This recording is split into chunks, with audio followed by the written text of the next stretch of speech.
Welcome to Seat Time, everybody. Brian Pierce here. We're talking with Cody Webb, one of the guys who is ballsy enough to head out there and try to do all the crazy Endurocross stuff. He's also a past National Trials champion. We're going to try to talk to him about all of that stuff. He's also done some other cool, hard enduros that have come up in the States, and we want to know more about that crap. But to start it off, Cody Webb, how is your evening? You look amazing. Yeah, you know, it's just Vegas is coming up this weekend. I want to be a rock star. We're going to be a rock star there, so I'm just getting ready ahead of time. I think it's the hearts that really kind of bring it all together. Yeah, it definitely is. Are those yours, or did you borrow them from your girlfriend? I don't know. I found them in my room, hidden some. So yours. Yeah, they probably were mine. From back in the day, before you wound up to realize that motorcycles was a man's sport? Yeah, exactly. Well, nice, dude. I think it looks great. So, Endurocross is starting up this weekend in Vegas. 2012 series starting off. What do you think? I'm pretty excited about it. You know, the season came a lot quicker than it did last year. You know, a lot more rounds this year, and it's definitely growing. And I'm looking forward to it. I'm going to try and come out swinging. And last year, like, Taddy just ran away with it. Someone's got to at least give him a run for his money here and there. So. Right. That's my goal for this season, just try and run up front and shove a wheel in there here and there. I like it, dude. That's not a bad plan. So you're riding the Beta 350RR, is that correct? Yep. All right, well, I kind of wanted to know, I know that you've been riding that bike for a while now, for about a year and a half, 2 years. What kind of changes? Do you get a lot of R&D development like with them? Do you get a lot of feedback and changes on the bike, or are there minimal changes that you're really allowed to make towards the development of the bike? We're pretty much like my practice bike. We're running pretty much a standard bike with a Fox shock and Olin's cartridges. Yeah. In the front forks, and just stiffen it up a little bit because stock RR is kind of like a European enduro version. And I'm really, I grew up riding trials, so I'm trying to get that racer mentality, so I'm trying to ride a little bit more moto. Right.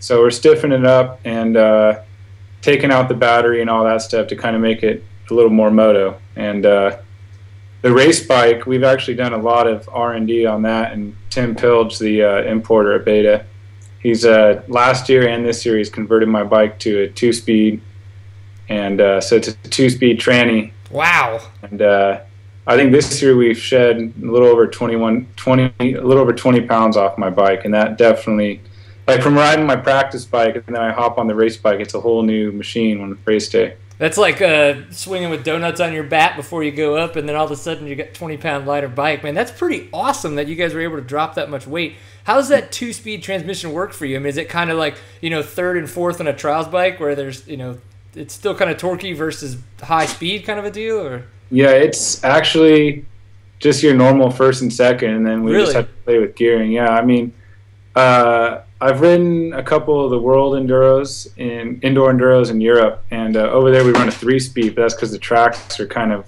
a lot bigger venues, so they're really wide open. And right there, I'm hitting third gear maybe once once during the track. And here in the States, it's, for me, at least last year, it really wasn't beneficial to ever hit third, and unless the tracks get faster and faster, we're going to be sticking with the 2-speed. That's pretty crazy, man. That's really cool to hear about. With the Endurocrosses, one of the questions I had is, when did you actually start racing that series? I mean, you didn't start when the first year that it came out, did you? No. I grew up riding trials my whole life, and I went pro in trials at 15, and I always wanted to ride a dirt bike, but my parents never let me get one because my mom said they're too dangerous. Right.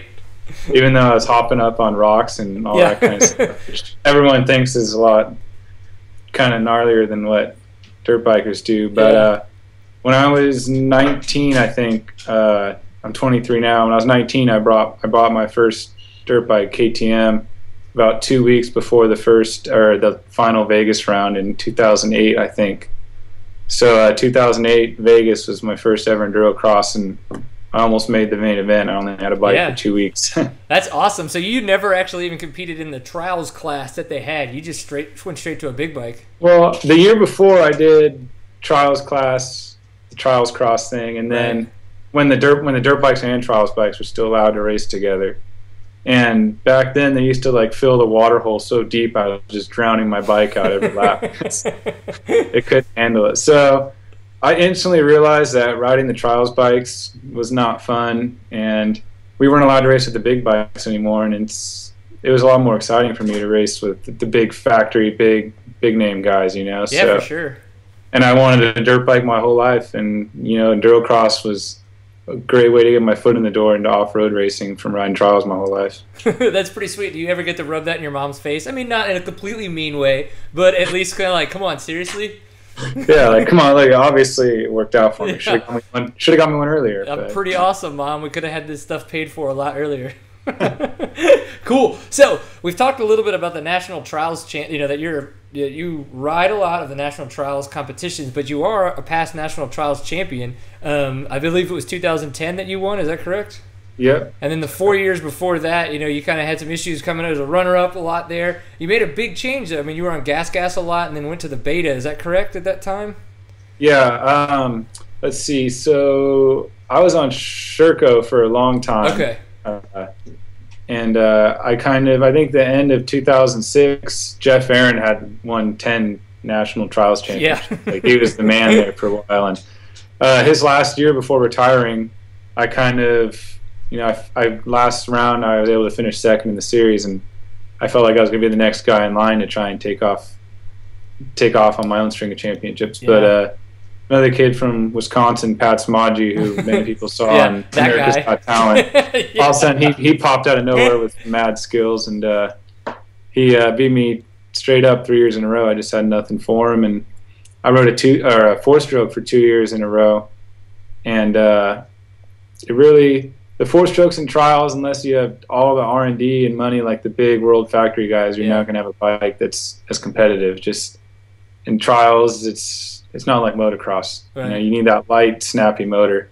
So in 2010, I switched to a gas 2-stroke, and instantly I was doing stuff I'd never been doing before, and I really put my head down on the whole training thing and got serious about it, and came in with my first championship that year. That's pretty wicked, dude. And then 2011, I think you just kind of missed the championship, but that's because there was conflicting rounds and you couldn't make one of them, I think.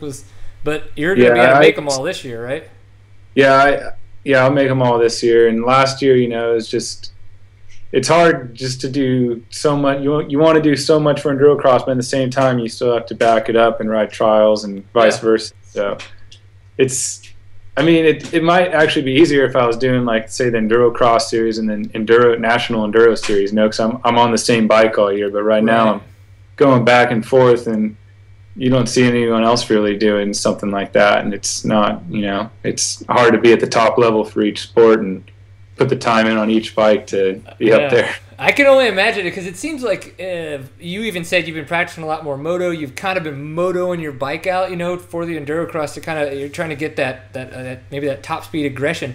It's got to be interesting to, you know, in trials where you're just working on those bike skills over and over again, and obviously that translates really well to the Enduros and Endurocross. But when you're trying to moto it, I mean, that jumping jumps and then that speed that they carry, I think is like ridiculous. I mean, have you had any issues really kind of trying to grasp that?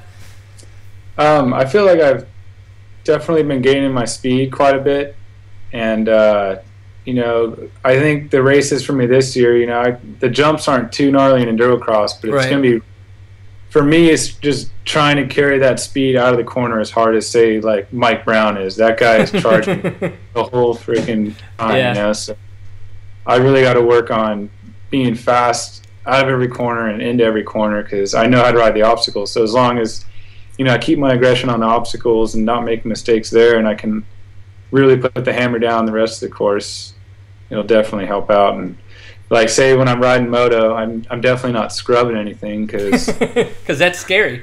Yeah, I did that once because I was trying to do it, and then I full on did it, and then I realized I never want to do that again. So I'm just gonna stick with my, like, solid in the air, completely like gooner status, and then carry speed around the corners. And hope that kids scrubbing aren't beating me by too much. I understand, because half the times I don't even jump when I'm at a motocross track, so it's just kind of like, this shit's scary.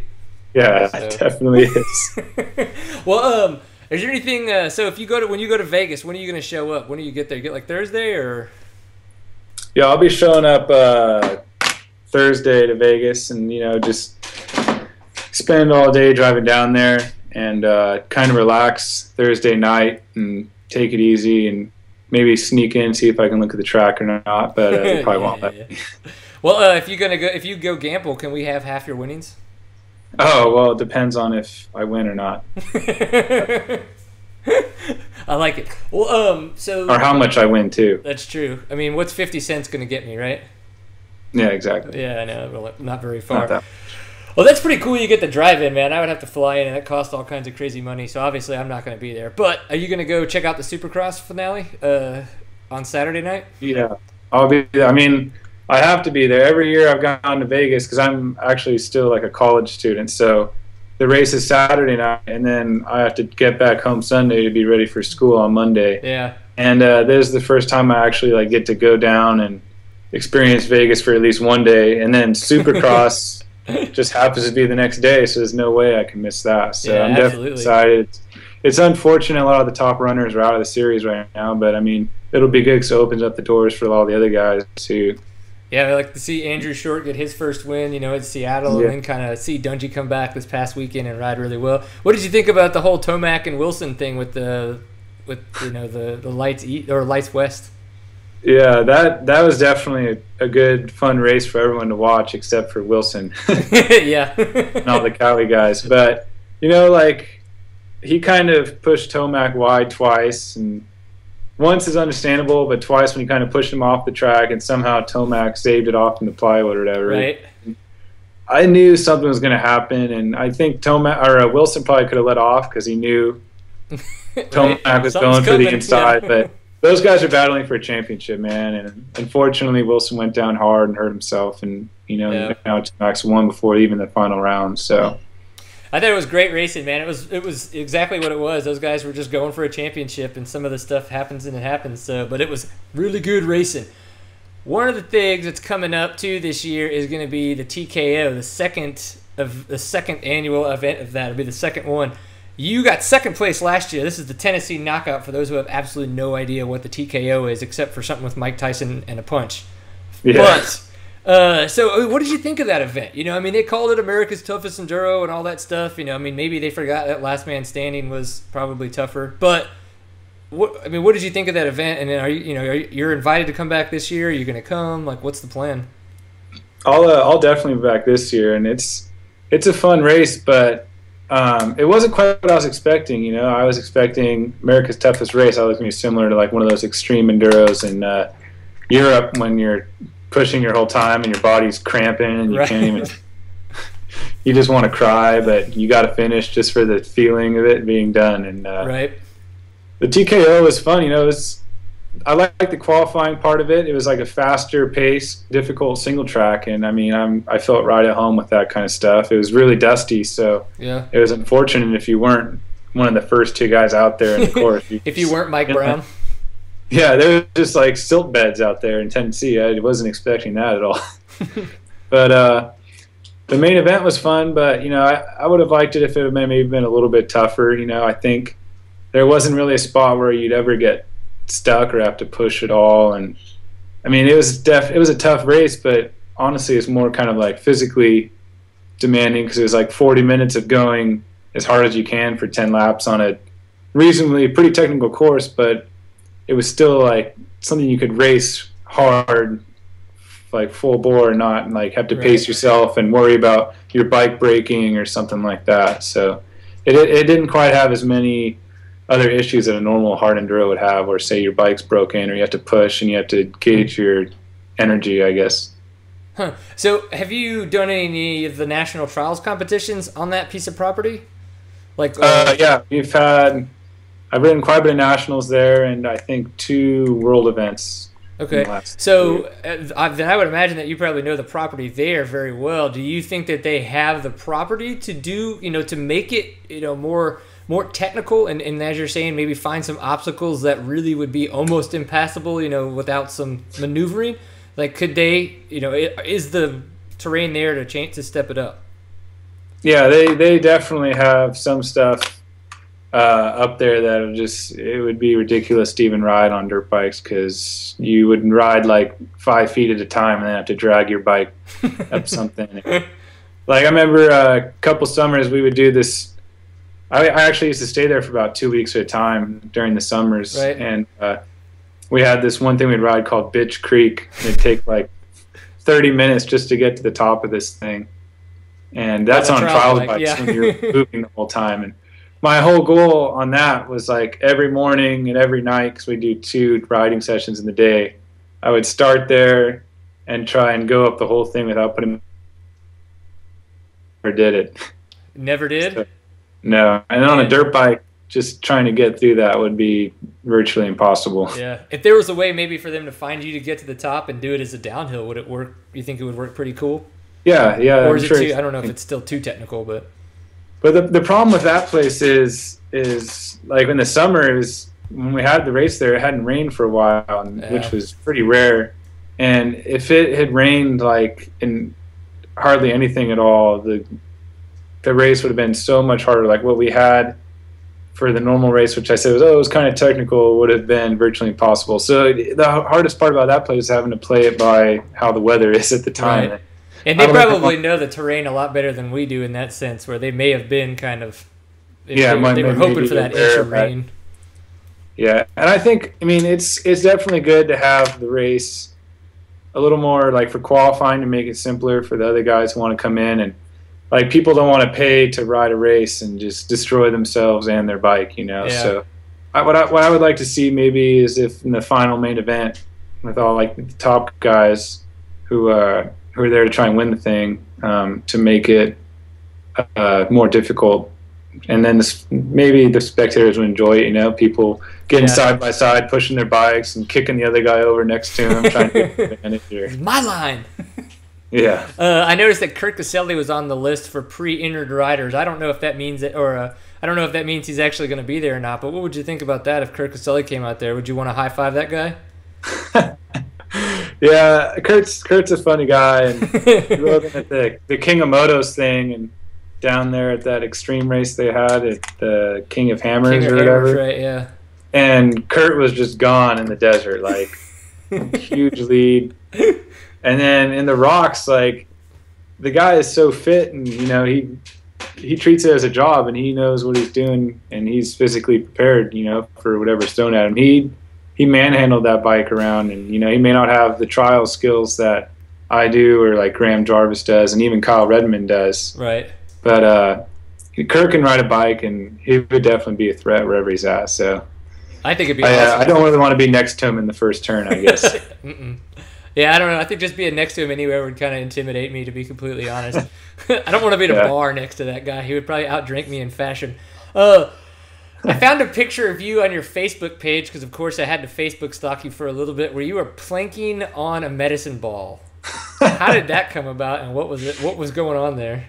It was a Friday night, and just nothing was going on, and I was at home because I was going to go ride early the next morning, and we were just doing like stupid workout stuff that, you know, isn't really going to help you, but we were just playing around like make competition with other buddies, trying to see who can do the gnarliest thing. And I'm like, I'm going to plank a medicine ball, but it hurts your groin. I wouldn't recommend it. Yeah, that was actually my next question, was how much you hurt your junk doing it, because it didn't look all that comfortable. Yeah, it was like the lower abdomen was a little sore, and I only was able to do it like 4 times, and I tried it once again. I'm like, there's no way. It hurt way too bad. I want kids one day. Possibly it could happen. Yeah. Well, what else, man? What else is going on? You said you're in college. What are you working on there, man? People want to know, like, what's your future plans? Well, I know riding a dirt bike isn't always going to be there, so I'm trying to get through school with a mechanical engineering degree. So basically I do a lot of math, a lot of physics, electrical circuits, and a bunch of other stuff things that I know nothing about. Things that I can solve the problems, but half the time I don't even know what I'm solving for, but I can do it. So nice. Well, that's good. So I'm trying to get that done and ride at the same time. You know, a lot of people I graduated high school with are like already almost graduating college, and here I am, like, I still have at least 2.5 years left, you know, but I'm doing what I love and having fun, making a little money while I'm at it, so I can't complain that I'm doing it all. That's what I'm talking about. That's good to hear, man. Well, I'm one of the people he's saying about money, and that is not a big part of this, but obviously bills have to get paid, and I have to say thank you to Fly Racing because they're a big supporter of Seat Time. They do a lot of help for us. FlyRacing.com is where you can check them out. I've got all the fun gear that I've been wearing. I come out with a lot of new neon stuff this year for 2012, and I think it looks pretty bitchin'. I got fun pictures of me all over the place. I look like kind of a retard, but that's more of my face being an issue than it really is the clothes. I think the clothes just kind of help bring it all together, if you will. So please go check out Fly Racing at flyracing.com, and we thank them for their support. Back to the show, everybody. Sorry, we have to throw in our ads every now and again because everybody knows that supporters are supporters. So what about you? How are your sponsors been treating you? They're treating me pretty good. You know, we just this year Beta signed Stillwell Performance to be kind of like the team manager for Endurocross Series for Beta. Nice. So that was definitely a really good plus for me because last year I was running virtually stock suspension with stiffer springs, and you know, it's when you're competing with guys like Taddy and Justin Soule on those factory teams, when they have everything dialed, and you know, people are revalving and going out to suspension testing, and now I get to do a little bit of that myself, you know, and I feel like last year they had an edge on me on that, and this year I'm gonna be right there with them, and I can't have any excuses. That's awesome, dude. Well, we are really looking forward to see how not just the Endurocross season goes for you, but obviously, you know, the Trials Championships this year. I have a feeling that we're going to be wanting to talk to you again later this year just to kind of recap on things because you might be winning some shit or you might be, you know, not, but you're still an awesome cat, and so we're going to obviously want to talk to you again. So what's up with the wig, though? Come on. Oh, well, like I said earlier, like, I'm going to Vegas. Yeah. I'm going to be hanging out with Brett Michaels before the Supercross. Rock hard, live hard. What is this? I don't know. It's road the worst hard, put away wet. We'll yeah. See. I wish Supercross would really stop playing that before every freaking episode because I just can't handle it. I agree, man. Just the fact of me and Brett hanging out before the race, and you know, I'm trying to live the part up of the rock star. I guess. Better watch out. You may get more than you ask for because I mean he's going to be there. You may do something hopefully really he's awesome. Not watching this show. That's all I got to say. You may do something awesome Friday night. They decide to give you that award on Saturday. So, I mean, it could happen. Weirder things have happened, right? I actually tried signing up for Supercross, but they didn't let me because of the homologation rule or something like that. So really? No, I'm just kidding. I was like, man, that's interesting. I was like I wanted to know more about that. That guy's dedicated. No, I'm not racing no Supercross. Yeah, those triples would be much bigger than I'm sure anything that you've tried to conquer before. Yeah, especially with how they have no run at them. Yeah, that 350, you definitely want the 450 for something like that. Yeah. Well, cool, man. Well, I appreciate you taking a little bit of time out of your busy schedule. I know you're getting ready for all the racing, and as well, it sounds like a lot of schoolwork and math and other smart people things that I just don't understand. But we really appreciate the time, man. This is Seat Time. We like to talk about moto stuff. We do internet news. We have a weekly webcast show that we do. It's seattime.co is where everybody can find us on the internet. That's our URL. We're on Facebook, facebook.com/seattime, and as well on Twitter, at seattime_co. This is the places you can find us on the social web. Cody, do you have any of those fun little places that you like to talk about?